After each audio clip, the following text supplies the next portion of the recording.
You're listening to the Broadway Podcast Network. How powerful is the Cox Network?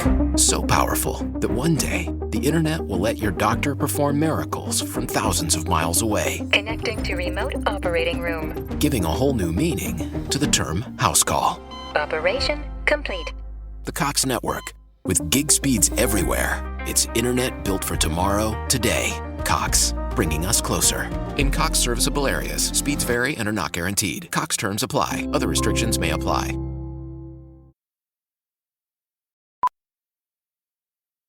How powerful is the Cox Network? So powerful that one day, the internet will let your doctor perform miracles from thousands of miles away. Connecting to remote operating room. Giving a whole new meaning to the term house call.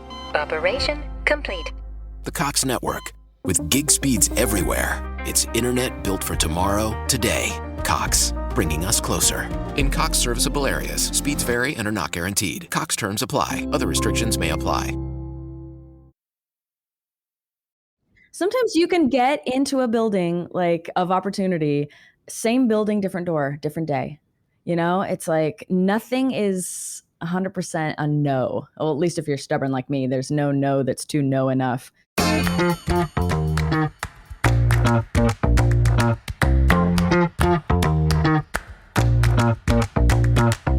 Hey everyone, welcome to Was It Chance, the podcast about embracing opportunity and taking intentional risk for your creative life. I'm Heather Vickery. And I'm Alan Seals. And Heather and I were two perfect strangers who met by chance and embraced opportunity. Listen in as we chat with other successful people about the risks they've taken to put themselves on a path to creative success. We are never going to get through this intro without giggling. But it is like such a fun surprise every time to hear in what new ridiculous way you're going to do the intro. I'll start doing them in different voices. Like, listen, other successful people. Let's not do that. Who's that's my favorite. Alan, who's our guest today? Our guest today is none other than Morgan James, who I've known for a couple of years now, and is just one of the most talented and whip-smart people that I have ever had the pleasure of working with. She's a singer-songwriter with a set of pipes that can blow the roof off of any house she's performing in. She made her Broadway debut in the Addams Family, nabbed a few other Broadway credits, including Godspell and Motown the Musical, signed with Epic Records before deciding to take her own creative destiny into her own creative hands by taking a completely unique approach to producing all of her albums on her own with the direct support of her fans. She frequently collaborates with Postmodern Jukebox, has her own comedy podcast called Getting Peggy With It, where she roasts her Broadway friends, and has just released a full album called She Is Risen, which is a completely all-female version of Jesus Christ Superstar. And honestly, it's just one of the best albums I've heard in a long time. There we go. I got it all out. We weren't timing welcome. You. We weren't timing you.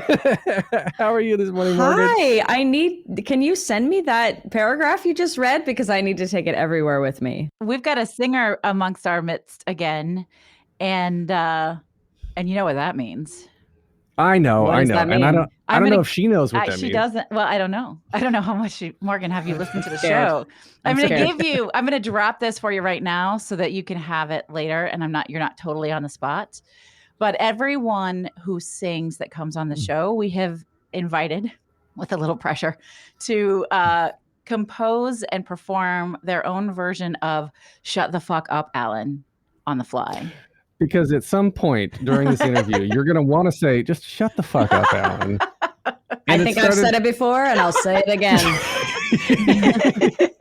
It started with James Harkness, who just out of nowhere who started singing Shut the Fuck Up, Alan. And then it's become a thing. Okay, great. Gladly. I will gladly do that. All right. Excellent. Excellent. Whenever at any point you feel the urge to say, shut the fuck up, Alan, then that's how you can. You got it. Oh, Morgan, I'm so excited to meet you. Alan. Thank you for having me. Yeah, you're welcome. Alan just raves about how incredible you are.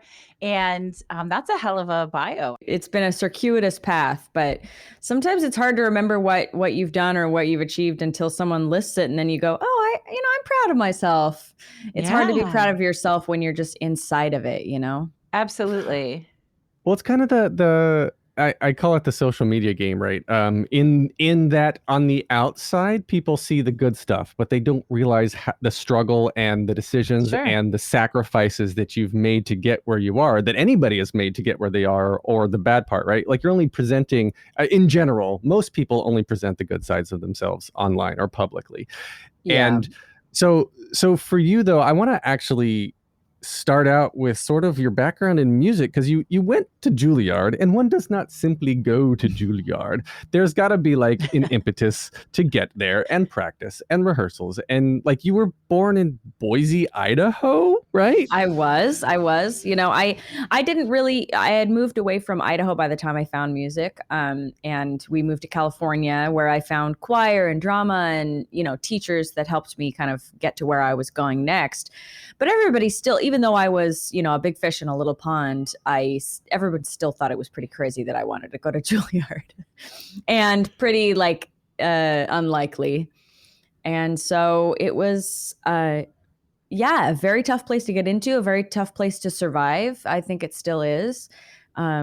And it was a classical program. You know, I was having an interview with Seth Rudetsky the other day, and he was like, well, why'd you go to Juilliard if you didn't want to do opera? I was like, Seth, you know, you make a lot of decisions when you're 18 that you really think you really think you know everything.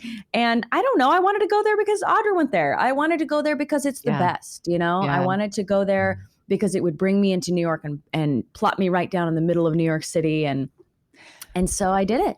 Well, so I just listened to Viola Davis's new memoir, which is fucking spectacular for anybody who likes memoirs. And she talks about her decision to go to Juilliard, which was, she said, I want to go to a school where I will have a fucking job when it's over. And they were like, well, there are two choices. And Juilliard was one of them. She's like, all right, well then let's figure that out. So did that play a role for you? I think that that's very true for the drama division. And it's still true for the drama division. The drama division still cranks out superstars. The other divisions are not that way. Not so much. They're not that way. The music department is like, here's your diploma, bye, have a good life. And the other divisions are like that. You know, you're really, really on your own, especially because I wanted to be on Broadway. They were like, they were borderline, I don't care / disapproving of my desire to be on Broadway. So I didn't, you know, I had one great teacher that helped me get an agent and really, you know, nurtured me, you know, my acting teacher, Edward Berkeley. He helped me a lot, but outside of that, they're kind of like, you're on your own. But yes, the drama division cranks out superstars. That's fascinating. Yeah. So this show is called Was It Chance? And it isn't because we think people just accidentally fall into whatever success they've achieved. It's because we know that manifestation is about declaring something and then changing the way you show up in the world to receive it. And so I'm wondering what your relationship with chance has been. Like what can you remember from your past and maybe your time at Juilliard, where embracing something unexpected or some crazy opportunity led to something else? So funny when you were describing at the beginning of how you two came together and what you just described, I was like, this is truly the podcast for me, because I've been so shaped by rejection and the thing that wasn't supposed to happen being the thing that made the difference, and all these kinds of things. I mean, my managers even say when I have crushing disappointments or rejection still, they say, this is your story. This is your path. It's always been a part of your path. I was waitlisted at Juilliard. I didn't get in. It took me 10 years to get a Broadway show. I was turned down by every single label in New York and LA before finally getting a deal. I was then dropped by the label. I was, you know, all of the drama I went through trying to get Jesus Christ Superstar made. It's rejection and strife and these it has been a huge part of my path. And all the things I thought I was supposed to be doing and I thought were going to be the direction ended up just leading me to where I was really supposed to be. And I think a lot of people might have given up. I'm very tenacious, you know, I'm very stubborn. So there were so many things. I mean, meeting Berry Gordy Jr. is probably the biggest example of like, wow, dropped right in the middle of luck and opportunity and chance, and not expecting anything from these opportunities. Is what I've learned as I've gotten older, is just let smart people make decisions. Like, let smart talented people find you. You don't need to tell somebody, I'm really talented, you should use me. It's like they've been around for, 75 years. They'll use you if they want to, Yeah. I don't know if that answers that question, but it's Totally. it's been a huge part of my journey to embrace, like, the tears I've cried for jobs lost, that then I look back and go, why did I think that was my path when clearly I was supposed to be on a completely different one? The industry as a whole, right? So there's recording artistry, there is Broadway artistry, and it seems like you can't ultimately do, or at the same time, you can't do both. You can kind of flip a switch and go back and forth because they're both so they both are such a time commitment, right?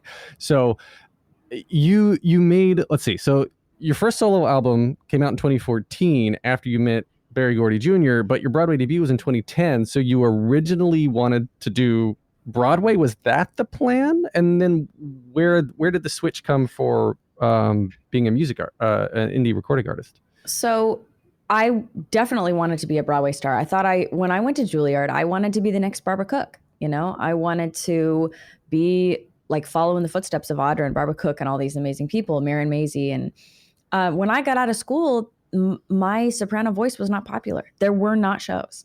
And it was, talk about like bad luck. Everybody said, you better learn to belt or you'll never work. So I was really, really struggled to find a path. I was like, wow, I thought I would waltz out of Juilliard. I was so arrogant. I was like, oh, I've got a Juilliard degree. I've got this, I'll be fine. And it wasn't that way. I really, really had to pay my dues and humble myself and figure out a new voice. So by the time I got the Addams Family, I said, okay, well, now I'm in town. I have a tiny bit of income. I'm going to try to do a solo show. I'm going to start a band.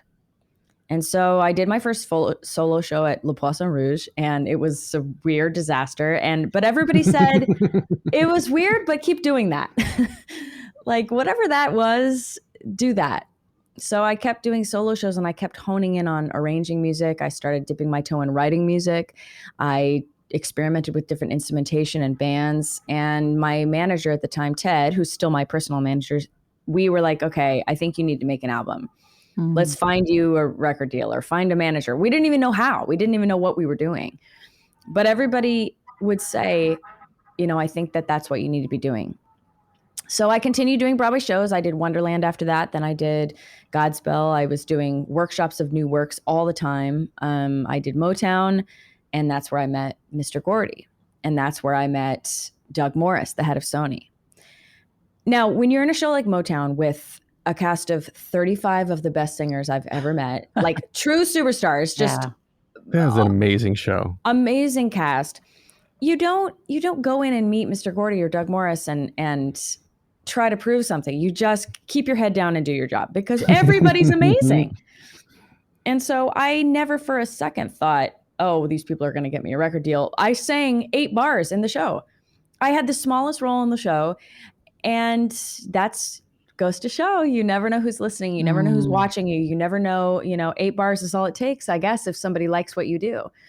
And Mr. Gordy came to one of my shows downtown, totally in disguise, like came down to a little club and saw what I did. And he said, you need to be making records. You need to write your own music and find music that's really speaks to you. So I said, okay. And then that was the end of the conversation. So I was like, how do I do that? So I had already sung for every label and they all said, oh, we don't know what you are. We don't know what to do with you. And they all said, you're fabulous. Like your voice is amazing, but we don't know. We don't want to work on that. So I had already been rejected had huge meetings with David Foster and with Verve and with all these labels. And they all said no, including Epic Records. All said no. And then I ultimately got signed there, like going through a different door. Sometimes you can get into a building like of opportunity, same building, different door, different day. It's like nothing is 100% a no. Well, at least if you're stubborn like me, there's no that's too no enough. So I was doing Broadway shows. I was doing shows at night. I started recording demos. I started to realize that I wanted to be my own boss. I wanted to make music that I had my heart in. And even though I love Broadway shows, I was making a successful project for someone else. I was just part of a machine. Yeah. And that's a whole different ball game, though, running your own business and doing this on your own. Yes.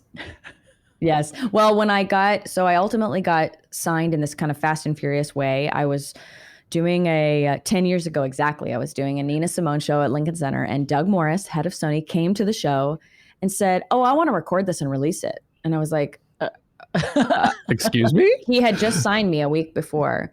I had no music. I had nothing. He signed me on voice alone.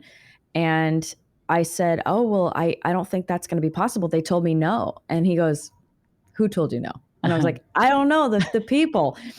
So he got on the phone, and 5 seconds later, 5 seconds later, the deal was approved. It was done. We were going to record a live album. It was bizarre. So while I was doing Motown on Broadway, I was recording my first studio album at night, like literally from 11 p.m. to 5 a.m. And I got to a point where I was like, this is not sustainable. So I have to pick one or the other.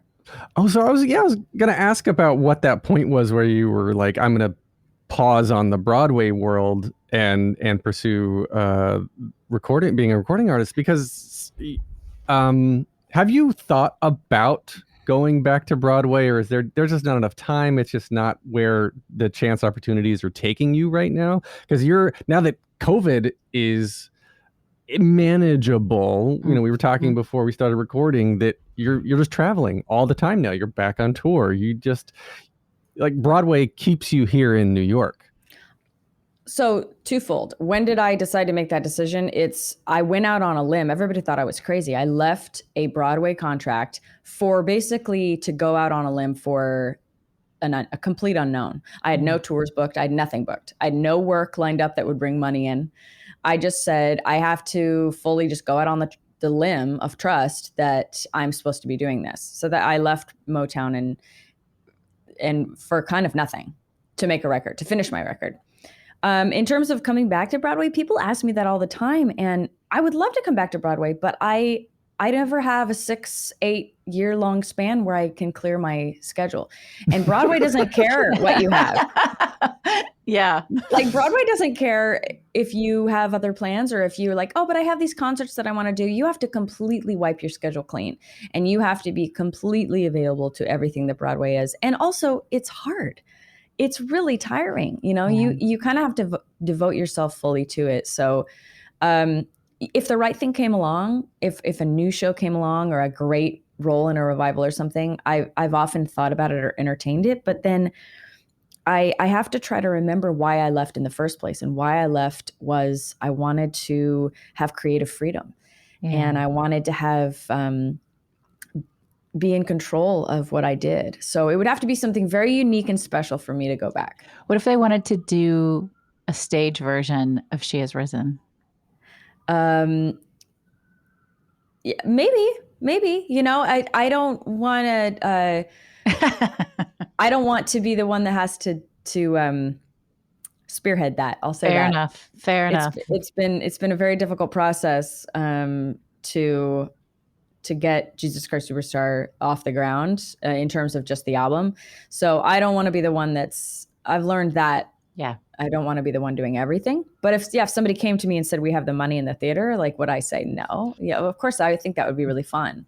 Yeah. But again, I would have to wipe, I'm booked through the end of the year, so I would have to wipe all of that clean. What are the I guess the process of going through clearing rights and the business side of things, right? Because people only see the end result. They're like, oh, she released an album. That's really cool. But first of all, the origin story of She Has Risen, I know that came from a dream, so I'm going to let you tell that story. You just told it. Well, there's more to it. Just wait. Just wait. Shut the fuck up, Al. Already.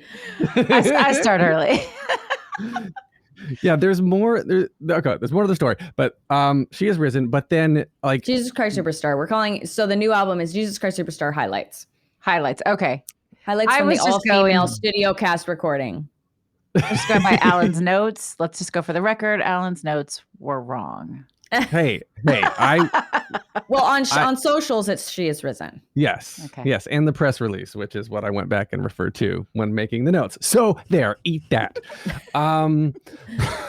The album, Tim Rice has some sort of stake in this. I'm sure there's other companies that own music rights, and then there's performance rights, and then the lyrics. And it's ridiculous, especially when you get into the recording.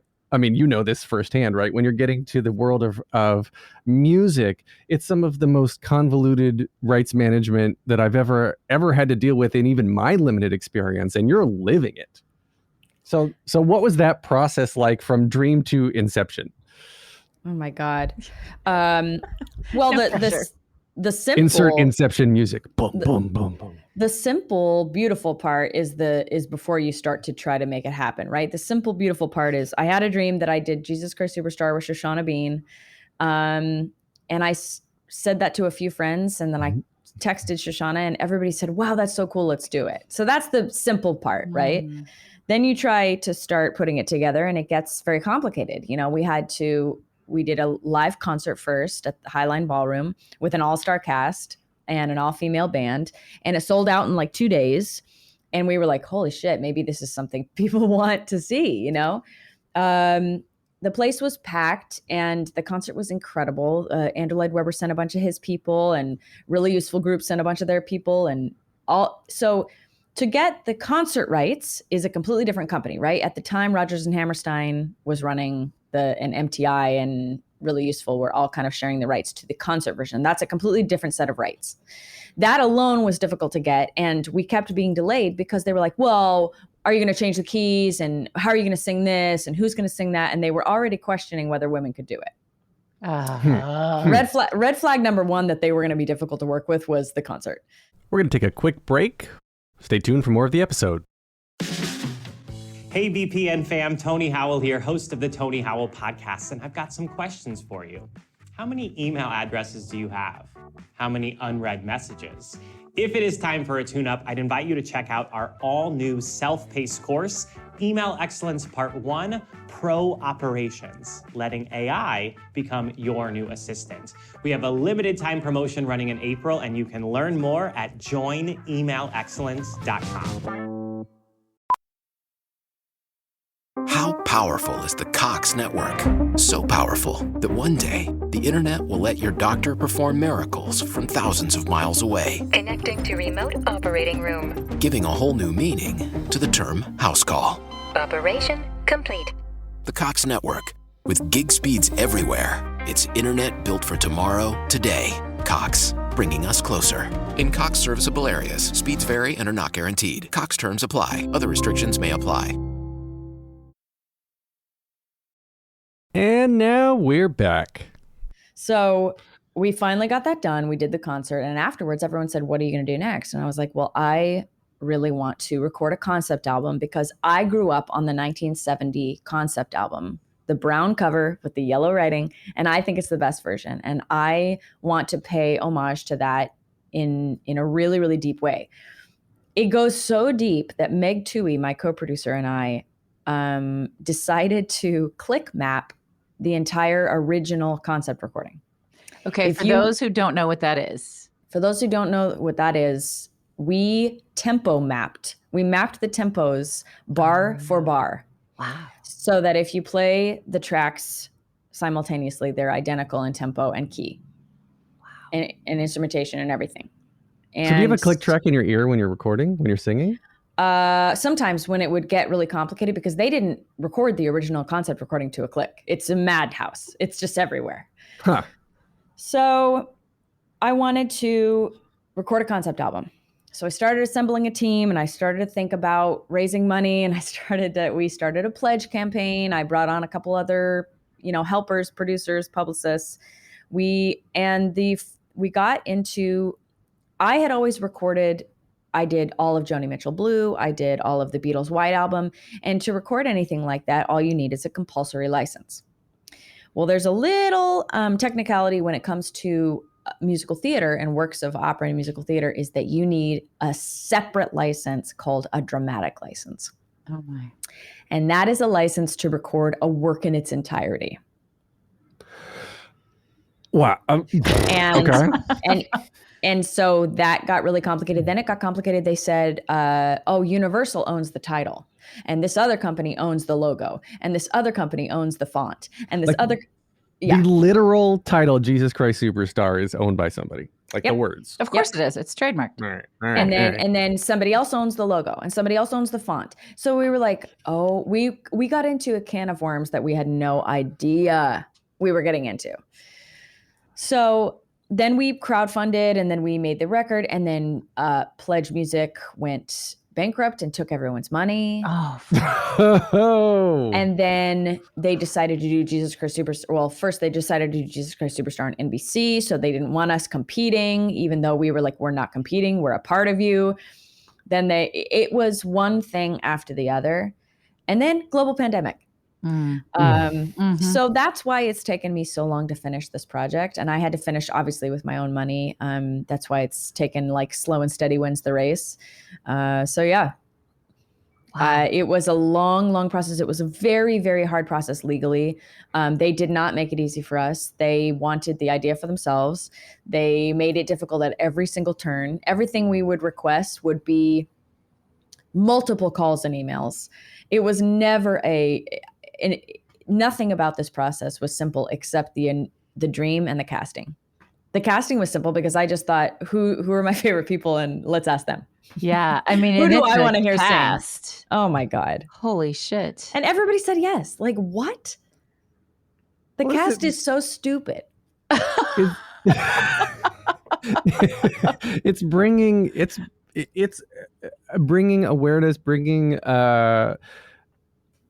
just the like you said, Shoshana Bean and like all the other people on it are so incredible. This is probably dreams for them too, to be able to to show that this stuff can be seen, especially because you don't alter the keys, you're not altering anything. This is note for note identical, and they can sing it. Yeah, and you know what's thrilling about it is that it's note for note identical, meaning all the keys are the same, all the tempos, but it's so thrilling to hear when these women, if you haven't heard the album, it's Jesus Christ Superstar, highlights from the all-female studio cast recording. Shoshana Bean is Judas, Orfeh is Pilate, Cynthia Erivo is Mary Magdalene, Tony winner Debbie Gravitt is Caiaphas, Brianna Marie Parham is Annas, Anne Harada's in it, Bridget Everett, amazing Bridget Everett is King Herod. The cast is full of superstars. When they, like, every time I listen to it for like pleasure, not my own songs, but I listened and I put it on and I'm like chills all over my body because these women are so incredible. My question was going to be like, how many times did you go, fuck it, I'm just not going to keep doing this? But what you just did is why you might have had those moments that it would be weird to never have that thought, like, I'm just going to be done. I had so many moments like that. I had so many moments like that where I was like, okay, the universe is telling me this is not to keep going, or I've lost too much money, or I've lost too much of my, like, I mean, it crushed my spirit sometimes, just finding so many roadblocks on this project. And I kept feeling like a failure, and I kept feeling like, oh, well, somebody else could have brought this to fruition. It must be me. Like, I must be the problem. Or then I would think it wasn't worth it. And then there would be these moments where I would think, this has to be heard. These women are too amazing. And you know what I learned is that women say yes to being with other women. They want to be with other women. They never get these chances. And everybody, I guess I shouldn't be surprised that they all said yes, because they all wanted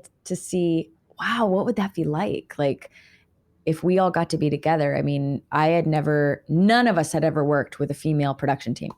Never. Not one of us had ever worked with a female production team. Wow. I'd never worked with one female engineer, much less 4 female engineers in the studio. No kidding. What an incredible creation. I think when people hear all female, they think only cast. They don't think of all of the other things. And for you to bring that community of women together, to give them the space and the voice and the opportunity, or not necessarily to give it, but to create it for everyone. Yeah. I have to imagine that has created a very long-term ripple effect on what will happen for everyone from here. I hope so. It's also an all-female orchestra and band. Holy shit. All girls choir from a Broadway. It's, and of course I couldn't have done it without people saying yes and helping me make it possible. You know, it's like my co-producer, Meg Toohey, my, you know, Dawn Camerling, one of our executive producers, Toria Beard, our one female adjacent man, Richard Emilius, you know, who kind of pulled it all together with us too. And it was so many people worked for less than their worth and worked their asses off to make this possible. Like, and so that's very humbling when someone is saying, we want to help you bring your dream to fruition. That's always an incredible feeling. Yeah. Well, that's sort of been your whole MO as long as I've known you, though, because, you know, you had Broadway and decided, as you were telling, to just, I didn't know that you left before the show had closed. I thought that you left when the show closed. So you decided to leave without any platform to land on, but you jumped and and started down this path that you had no idea about, and then almost didn't get signed, then got signed, then got dropped, which baffles me too, because what you were saying about like the no's, they didn't know what to do with you. It's like you're not a person almost at this point. You're literally a commodity. You're a product for them. And that doesn't make it fun anymore. Or I guess that's the side of the business people don't know about unless they get to this, you know, this level, right? And I forget what my question was, but but I mean, that's why you go out and do your own thing. It's why I did it. You know, I don't do what you do, and people are probably really glad, but it's so that if no one else can find a spot for you, you just fucking make one. I look back and I was, you know, when you're young, you just kind of look at other people and you kind of, I have young people all the time asking me, how do I do what you do? And I'm just like, I'm like, you have to just take out a knife and carve through the brush, you know, like the brush and the wheat that, you know, you have to like make it, because I was trying to follow in Audra's path. I could never have Audra's path, right? You can take the germ of an idea and can say, okay, maybe I will go in the direction of so-and-so that I admire. But ultimately, you are alone on the path and you have to create your own path. If you're going to do anything special in this life, you have to create your own path, because doing what someone else did, it's too late. You know, who wants to do that?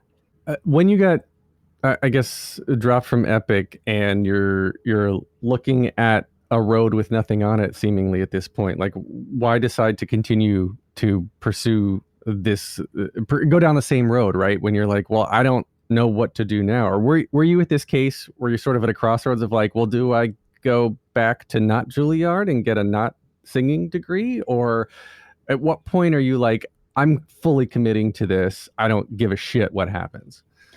I've been in the fully committing to this, I don't give a shit what happens. Like there's never been a moment where I thought I would leave the business entirely. There have been moments when I needed to pivot and have pivoted. And there obviously was a decade in there when I was mostly tending bar and not mostly acting, but I still was fully committed to figuring it out. When I got dropped, so I had released 2 records on Epic Records before I got dropped. And they had fully greenlit my next record, my 3rd record with them. And Babyface was going to produce it, and we had a big old budget. It was like fully called my lawyer and said optioned my next record. And L.A. Reid was at a meeting, a staff meeting. That was the head of my label at the time, and he would get these whims. This is how much they don't care about people's livelihood and life, right? He goes into a meeting and he says, all right, we're going to clean house. Go down alphabetically and tell me 10 artists who haven't made money this month. Jesus Christ. And I'm Jay, right? So guess who got dropped in the first round? That's how simply it happened. No thought to anything, no thought to development. They always used to tell me at Sony, you are a legacy artist. You're one of the artists that we're going to carry forever, that we're going to help develop into one of the, right?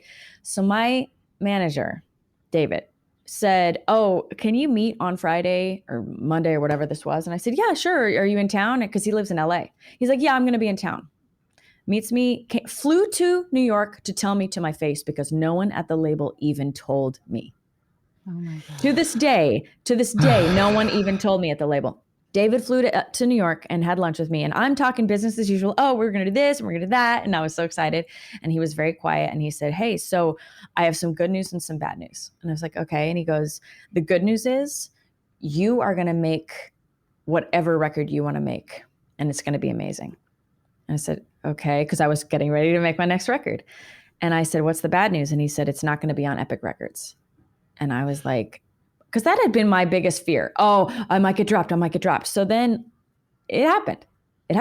Right? And I started to cry at the table, and he was like, why are you crying? And I said, because I feel ashamed. And he said, but everybody you admire has gone through this. Aretha Franklin, right? She squandered her time like sitting at Columbia Records, like nobody did anything with her for years. They made 5 records and nobody cared about her until she went to Atlantic. Like Lady Gaga was dropped. Like all these people who went on to make great things, they dealt with this. And this is a badge of honor. And we're going to do this together. And there's no one's lost faith in you. No one at the management, no one at the agency, your fans, like fuck the label, basically. And so I was like, well, how do we do that? And he was like, I don't know. We'll figure it out. Yeah. We didn't know.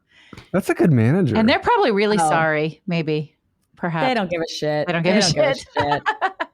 However, they're all dinosaurs. The labels are dinosaurs. They're all dying. Yeah. And having a direct line to fans and to human beings, especially now, is the key.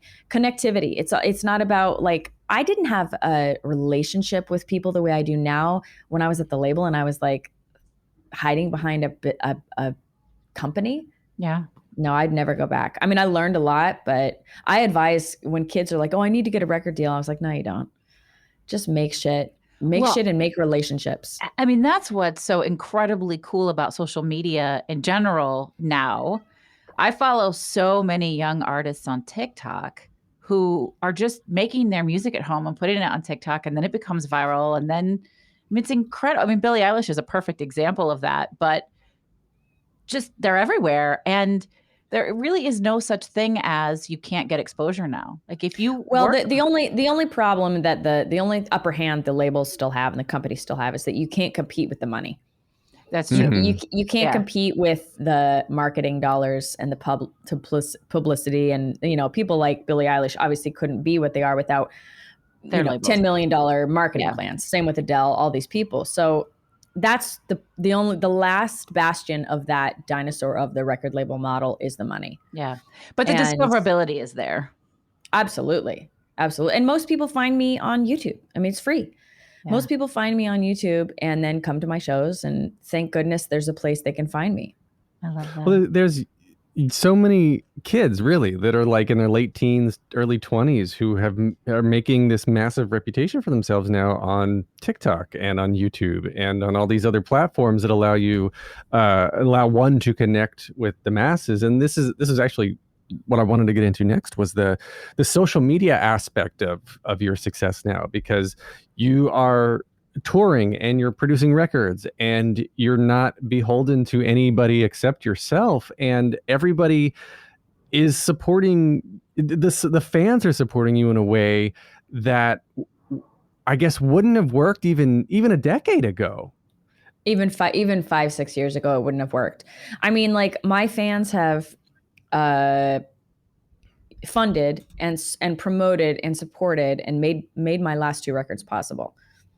I mean, 100%. And some of the connectivity I've had with some of my most loyal fans on Patreon and stuff has been a direct result of the pandemic and having a lot of free time to say, to do these I do these monthly Zooms with fans, and I would do online shows every Saturday, and afterwards I would have a Zoom with the top supporters, and I'd be like, what do you guys want to know? Like, what do you want to know about me?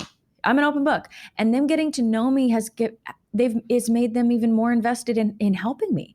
Mm-hmm. So being yourself, ultimately, like the lesson you learn is like, oh, actually being yourself and being accessible is what makes people want to be a part of your journey even more. Is that the showing the real side? And by real, I mean like not always the shiny, flashy best of. Like I keep going back to this. And so for me, the mental health of I was going to say this mental health of social media, but it's it's kind of the opposite, right? Like the more you get invested in social media, I think the less healthy we are in a mental state, because we're trying to get this unattainable goal. We're trying to reach a state that doesn't ultimately exist, because we're only seeing one side of a many-sided individual or organization or whatever the case is. We're seeing a perfectly curated space where someone creates a storyline or a storybook of their life, and it's very easy to create an image that way. And yeah, it's not real. I mean, I think that the key is that I worry for people who don't have like any accountability at home, right? Who aren't like wiping a diaper, cleaning up dog shit, or dealing with their own house. Like I think the key is like having a real aspect to you that is accountable to your home, right? And to your and keeping part of yourself that people don't see. There are lots and lots of moments that people don't see of me on social media. And that's so important. But also, it's one of the things I actually love about TikTok is it seems more real. People seem to be less like, they literally show up, they've rolled out of bed and they're like this thing, whatever you're going to say, I'm mad about this, or I'm feeling vibe about this, or whatever. Whereas a lot of the other social media platforms are so curated, but it is damaging for mental health, I think, and unrealisticness. I love that you said there are some things that it's important to keep to yourself. Well, there's boundaries. There are boundaries. All right, one more quick break. Hang on a second. How powerful is the Cox network? So powerful that one day the internet will let your doctor perform miracles from thousands of miles away. Connecting to remote operating room. Giving a whole new meaning to the term house call. Operation complete. The Cox network. With gig speeds everywhere, it's internet built for tomorrow, today. Cox, bringing us closer. In Cox serviceable areas, speeds vary and are not guaranteed. Cox terms apply. Other restrictions may apply. All right, here's the rest of the episode. What then are you talking with your top patrons then? Are they like, what's your favorite color? And they all talk like that, obviously. And you've got... Come on, Morgan. I'm waiting for you to bust out. Shut the fuck up.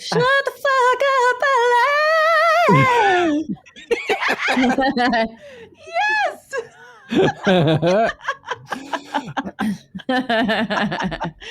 Woo, that's her new. Well, so that was pretty good. That's pretty good. So I guess the conversations you're having though, are there things that surprise you, or are you developing? I mean, you are a genuine person, and that actually still, even as much as I know you now, it still surprises me as to how, I guess, how real you are, because there's expectations people have of a singer, of a female, of this or of that, or whatever the case is, and you seem to just defy all of that. And I don't know if that's conscious or if that's you just give zero fucks, right? Because that is true. Thank you. I love that about you. I really, the older I get, I give fewer and fewer fucks. I've been humbled by this career, by this business, by life. I've also grown up, but my patrons, so Patreon is an amazing platform where, and if you're listening and you'd like to become a patron, yes. Where basically all my videos, all my music, all my plans, all my shows, all my tickets all go on Patreon first. And so it's first dibs. And then the different tiers of people, you have different access, right? On the Zooms that we have, it's very interesting because after the initial like, oh, I liked the show kind of surface level kind of conversations, months and months of a pandemic, they started asking deeper questions. And they really wanted to know, all right, how does this work? Like, how much does this shit cost? And how do you get licenses? And why did this happen in your life? And why did that happen in your career? Things that I usually keep covered up. Like, yeah, you want to know how much an album costs? I have broken it down budget-wise to show them exactly how much things cost. You want to know how much a video costs to make? Do you want to know why this was scrapped or this succeeded? I'll tell you. And I think it's so boring, but they love it. They think it's fascinating. It's a part of the business they would never normally know about. Well, because at home, right? Again, the finished product is all we see. And this is literally tens of thousands of dollars to do any of the things you just talked about. Any of them, And when they figured that out, when they started really hearing that, they said, oh, what I listen to, it's kind of like you get a beautiful meal. right? You eat your meal, you pay your $25 or whatever it is. And you don't even, when you know what goes into a meal like that, and you go, and you know, if you were to be privy to the from farm to table, you would have such a greater appreciation for the meal that has been curated for you. And so I think that letting them inside the process, I invited fans to come to the studio for my Christmas album. I said, cool. If you want to come, here's what it costs, right? To come be in the studio, and you can watch me make the album. I will feed everybody and you can be a fly on the wall. And a bunch of them took me up on it and they loved it. That is cool. It was really, we're going to do it next time too. Everybody wants to be in the room where All it right, happens. so I need to become a patron so I can. But the early access thing is really brilliant, because people do want to feel special and exclusive. And as a creator, it doesn't even take that much extra effort on your part to allow it. I mean, here on a a different scale, I'm a guest on a podcast this afternoon. But last night I got the text message that my daughters and I got 10 minutes access to pre-sale for Harry Styles tickets. And I immediately went to the woman who's interviewing me, and I was like, look, I will be there, but I will be 10 minutes late because I have a 10-minute window and these tickets are going to sell out in 4 seconds. And so there you go. But I feel special, and I'm not even special. I just clicked a button last week and saved my spot and got lucky. So I love that you're doing that. Tell folks how to find your Patreon, because I think they're going to run to it. Patreon is amazing. It's really an artist friendly platform. It's probably my favorite one. It's patreon.com/Morgan James. And just look for me on, you can search my name, Morgan James, in Patreon. You can sign up for $1 a month, and you can go pay as much as you want. Something I did in the pandemic was I gave every single week, I started looking through my computer hard drives, and I found every demo of every song I've ever written. And every week I gave them a different one, even if it was horrible.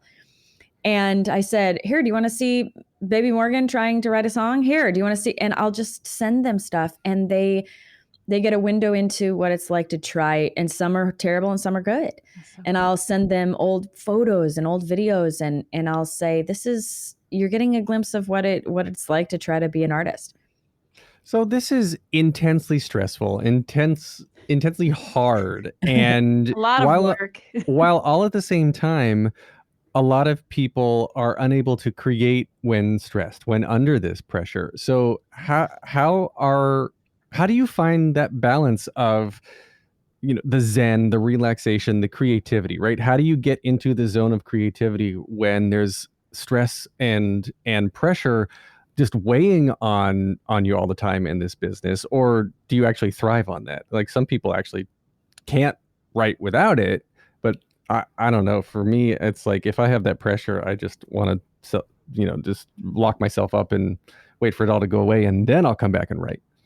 Well, two different things there, because writing, I really only get inspired to write. I'm like one of those, I don't know, plants that only blooms like every, couple seasons. Like, I don't write all the time. I'm like, okay, I got to write an album. I'll write 25 songs and then I won't write again for 2 years. In terms of being creative, I feel like the pressure and the stress really helps my creativity. Like, I am every single day creative. Throughout the pandemic, I mean, I created just because I felt like I had to keep creating. I did like 150 videos. We did like 85 live shows. I just felt like I will go underwater if I don't keep creating. Not everybody felt that way. Obviously, a lot of people were incredibly not motivated or sad or, going through life things that prevented their creativity entirely. And I get that too. For me, I have to constantly come up with ideas, and every day I do something creative, and I'm lucky in that way. I think it's important to stay creative. What you didn't say, but what I kind of heard, is it can't be about outcome. It's not about perfection. It's just about creation. Yeah. It's interesting you say that, because I have this aversion to perfection. So I have a real bias against tuning and melodyne and perfect vocals and perfect this. I'm not one of those actresses or people that wants to get a bunch of Botox and look a certain way. Like, I really like reality in a weird way. All my albums are, the albums I love were never tuned. You know, the things I love were imperfect and weird, right? So I want there to be, do I want it to sound great? Of course. But I want to strike this balance of, do I use nice creams on my face? Do I care about the way I look? Of course. But do I want to be a facsimile of some strange filter? I don't want to be that. I don't want to sound like, if you try to tune Barbra Streisand's voice, actually, it's not possible to be tuned, right? It's imperfect perfection that we've lost the ear for. And now generations of people are listening to albums that have been tuned and perfect, quote unquote, and they don't know what a real voice sounds like. When you listen to a raw Michael Jackson vocal or Stevie Wonder vocal, it's like strangely imperfect, right? It's human. Yeah. So yeah, it's when I go to record videos or record anything, I do a couple takes, and I don't want to kill the moment. I don't want to do 25,000 takes and kill the spontaneity of being creative. Well, that's something that I actually was going to bring up, because most of the videos with Postmodern Jukebox are straight on, no editing, one take, and yes, it's just. And you can see it actually in the comments. There are so many comments of the YouTube video that are like, holy shit, it's one take. This is amazing, right? So you're not going through doing multiple takes. You're not tuning it. You're not doing all this stuff. And that, I think that speaks to how much you care about the craft, right? And you went back, or originally you were saying that you came out of Juilliard with this wonderful soprano voice. And it's weird because I don't think of you as a soprano. I think of you as the bluesy belter. Yeah. And so that's where you've fallen into. But was that always there to just say like, all right, this is it. I need to be raw. I need to be authentic. Or what, did something happen where you're just like, no, this is just too much work. I don't want to, it doesn't feel right. Well, I started to realize that sometimes the things that fans or people or whoever would find me, they would latch onto these things that were they like when I'm just sitting on a couch with no makeup and I'm doing a live vocal. Yeah. People need things that are real. Yes. And these things that are perfectly curated in a million takes and edited within an inch of their life, like they don't necessarily move the needle any more than sitting on your couch singing. It's people respond to things. You can never quite predict what people are going to respond to. At the beginning of Postmodern Jukebox, I did 10 videos with them and I did like 6 tours. And all the videos on my channel and all the videos I did with PMJ are all live vocals, live instruments, usually a camera, 1 or 2 cameras. And that's the beauty of it, is that, he pulled together a lot of great talent. And then when I did my videos for my own channel, it's me and a band or me and just a guitar or whatever it is. And it really goes back to the basics. And at the beginning of PMJ, Scott Bradley was very good at predicting what might go viral. You never quite know, you never quite know what people are going to respond to. But by and large, people respond to things that are so off the cuff.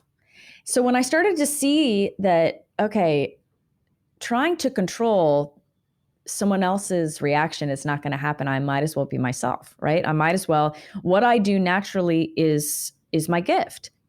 So editing it is not what people like about me.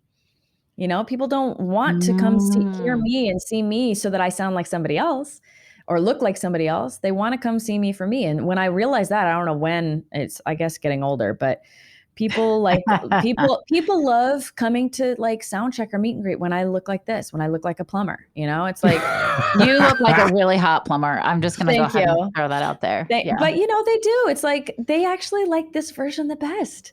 Yeah. And what a gift, right? I love getting dressed up, but my fans don't care. And I'm just like, how lucky am I? I love that. Okay, so we're gonna wrap up here, but before we do, I just want you to quickly talk about getting Peggy with it, because again, in all your free time, right? Let's throw a podcast. Well, I know I've actually been neglecting Peggy a lot because I've been back to touring and being busy again, and so I miss Peggy. Peggy is my alter ego, and I created her at Motown the musical, and my friend Ellen Marie Marsh loved this character and started helping me edit. And we would do this like man on the street kind of vibe where we would ambush Broadway stars and roast them. I love it. And it's been a blast, so she's the good thing about Peggy is that she's timeless and ageless, and she can just appear and roast people anytime. So maybe when we're back in the city, and I think Peggy needs to make another appearance. But yeah, Getting Peggy With It is her podcast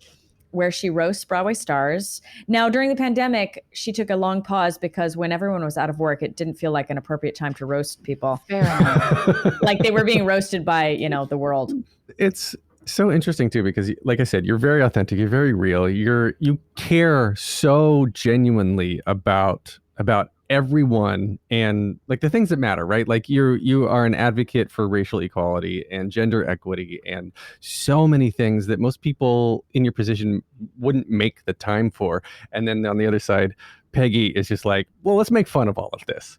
And well, at the end of the day, it is good to laugh at ourselves and like Yes. we take ourselves very seriously as artists. And I think it's really what I found so fun about that is there are so many incredible actors and singers that are fully willing to laugh at themselves. And like, we need to laugh. Like it's just, the world is dark and our business is ridiculous. And so we need to laugh at it. We do. Yeah, I mean, Alex Brightman always introduces himself as two-time Tony loser Alex Brightman. Like, hi, nice to meet you.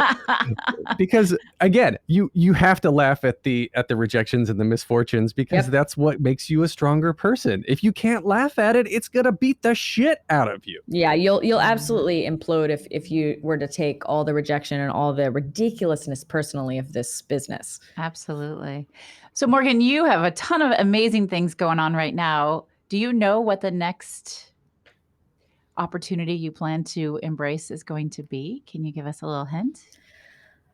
Well, I'm touring hither and there. I'm doing everything from, new cabaret shows to my band show to symphony performances and all sorts of things. So you can find me in lots of different towns. You can go to morganjamesonline.com to see my tour schedule. I have to write a new album. I'm behind. I need to go into the studio in the fall. We're going to make a new R&B record. Sweet. I don't know. Things come to me that and then I get an inspiration and I run with it. I don't know. I'm so lucky because, your dreams evolve, right? I've been so lucky to achieve a lot of the things I set out to do, and so then you kind of get to the edge of that, the end of that, and you say, oh, I wanted to be on Broadway, right? I wanted to get a record deal. I wanted to perform in certain big places. I wanted to go to Juilliard, right? You set these goals when you're a kid and then you achieve them and then you go, what do I want to do now? And I'm so lucky. Like I have the best life.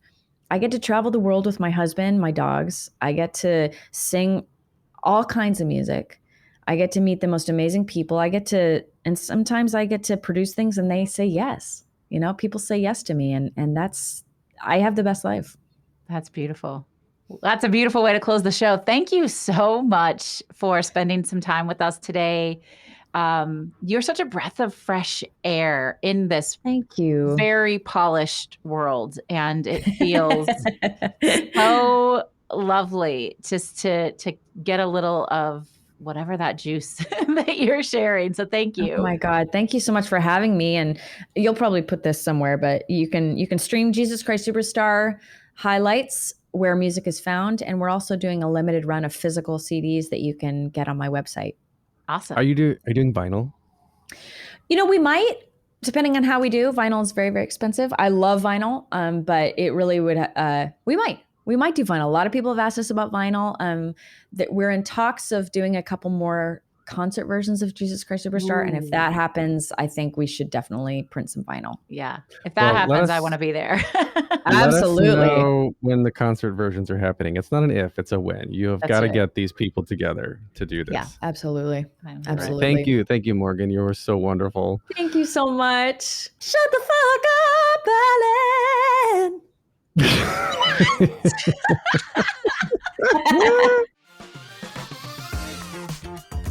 Recording, here we go. We got the If you start doing shit in funny voices, we're going to have to consider divorce. So please don't do that. Okay, I won't do that. You're such a dick. If I could just sing like Morgan, I would belt out "Shut the Fuck Up," Alan. My God, that voice, it does not look like that voice comes out of could come out of Morgan James, but good God, she can sing. There are so many videos of her on YouTube that are just belting her ass off. Everybody who's listening now, go just put Morgan James into the YouTube search, or it's in the Google search. It's going to come up. Just incredible. And go see her wherever you can, because just one of the best performers that I have ever seen. Especially live, because what you see is what you get. Yeah, we're gonna go. When the live performances from the all-female cast of Jesus Christ Superstar comes out, we are going. I don't care where we have to go to do it. You and I are going. Okay, we'll do a live recording from there. Sheboygan. I've been to Sheboygan, and it is not a place that I really want to go again. You know, when I was just out of college, this is totally unrelated to anything we've just been talking about, but I'm going to put this in the podcast, is that I did some online quiz of like, where's the best city for you to live in? And all these things that are like nightlife, theater life, water. There's a couple other things that are important. And Sheboygan, Wisconsin was top of my list. I do not think that's accurate. I'm just kidding. As an adult, I tend to agree with you. But when I was in my mid to late 20s, I was like, maybe one day I'll move to Sheboygan. And then I never did. God. Thank God that is not the decision you made. That's the chance I did not embrace, and for good reason. Yes. Sometimes you got to trust that gut and go, how about no? I think the reason I fell in love with her, Morgan, sorry, Bernadette, I'm more in love with you, but also I got a little crush on Morgan. Wait, can we leave that in or not? No, it's just the absolute truth. Like this, you just said it. What you see is what you get. Very unapologetic. I'm a zero fucks given kind of girl. You know that. And the raw creativity that is unfiltered and I want to say unpolished, except she's just naturally polished. So, I guess you don't have to tune too much when you sound like that. It's just beautiful, and it's really refreshing. Well, that's what we didn't get into really much a lot. You said she's just naturally polished, but she's got talent. There's raw talent that people like to start with. But I've seen, I know of her voice teacher, and there's actually videos online of her with her voice teacher, and it's literal constant lessons, years and years and years of practice. Like you get the foundations. That doesn't happen by accident. You go to Juilliard. She came out of Juilliard as a soprano, and then now is making her career as a belty blues singer. And that transition doesn't happen by chance. No way. You embrace the chance that comes along with that. You embrace the hard fucking work. It doesn't come by random. But I sort of love that no nonsense drive, that entrepreneurial spirit, really, which is I don't want to play by everybody else's rules. If they're not going to put a seat for me at the table, then I'm going to build my own table. I'm going to build my own room around the table. I'm going to build all the chairs, and it's going to be tourable. I'm going to take it around the world. And she does, and she has always just looked out for her own career. Knowing her, we go out to dinner, we've seen shows, we've worked together professionally, and she's got these different modes she will click into. At the end, they all feed back into Morgan James, who is what you see is what you get, what we've been talking about, because she is just, here's what I want, and I'm going to be matter of fact about it, and this is where I want to go, and here's where you fit in, and friendship included, right? It's you always know what she's thinking, because she always just says what's on her mind, and it's actually really refreshing. I love that. I love it. Yeah, folks, we love sharing this show with you. We love meeting these incredible people and hopefully inspiring you on different ways to embrace chance, to manifest your dreams, your creative success, and all of that. But in order to keep doing it, we need your help. How do we need their help, Alan? by following us on the Iggs, the Instagrigs. The eggs. The eggs. Was It Chance on Instagram, and shoot us an email, wasitchancepodcast@gmail.com. We want to hear your chance stories because we'll put them together, we'll put them out there. Let us know how you embraced opportunity and took your intentional risk. Absolutely. And if you're so inclined, be sure to follow, rate, and review on whatever your favorite streaming app is, because it helps other folks find us. So thank you for being here. You've been listening to Was It Chance, the podcast about embracing opportunity and taking intentional risk for your creative life. Until next time, I'm Heather Vickery. And I'm Alice Eels. Bye, y'all. Bye.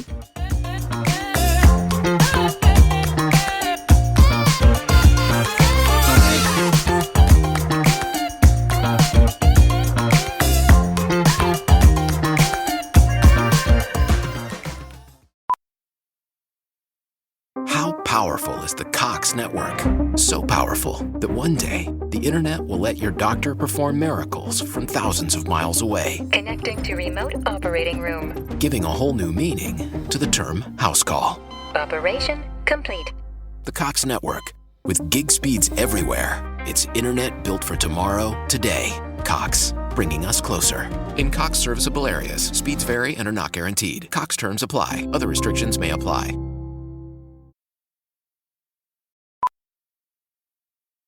How powerful is the Cox Network? So powerful that one day, the internet will let your doctor perform miracles from thousands of miles away, Connecting to remote operating room. giving a whole new meaning to the term house call. Operation complete. The Cox Network. With gig speeds everywhere, it's internet built for tomorrow, today. Cox, bringing us closer. In Cox serviceable areas, speeds vary and are not guaranteed. Cox terms apply. Other restrictions may apply.